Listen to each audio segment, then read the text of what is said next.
That game visibly galvanized the youngster, who had earlier looked close to tears after Barty's red-hot start.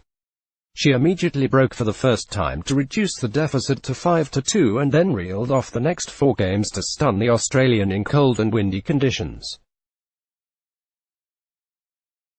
Barty stopped the rot by breaking for a third time to force a tie-break where she opened a 4-2 lead, only for Anisimova to win the next 5 points to remarkably take out the set. With light rain falling, it looked as if Barty would have time in the locker room to regroup, but chair umpire Alison Hughes kept the players on. With her confidence now through the roof, Anisimova stormed to a 3-0 lead in the second set, with the Queenslander looking desperately to her coaching box for inspiration. Barty looked hugely relieved when she finally got on the board, and in a similar manner to the fight back staged by her opponent in the opener, she showed her spirit and determination to win 6 successive games and level the match.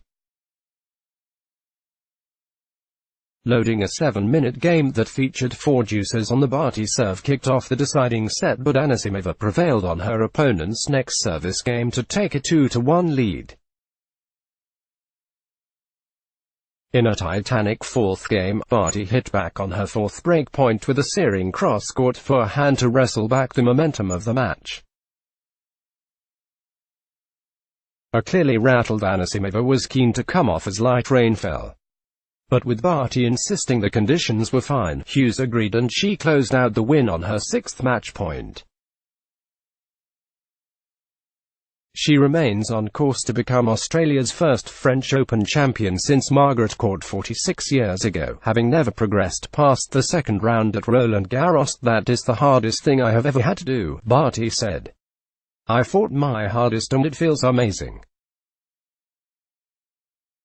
I am proud of the way I fought to win that match. The conditions were incredibly tough, it was cold and windy, and I can't wait to enjoy it. It's been an amazing journey I have been on, and I can't wait until tomorrow." Barty will now rise to 3rd in the world rankings, the highest position occupied by an Australian woman since Wendy Turnbull in 1985.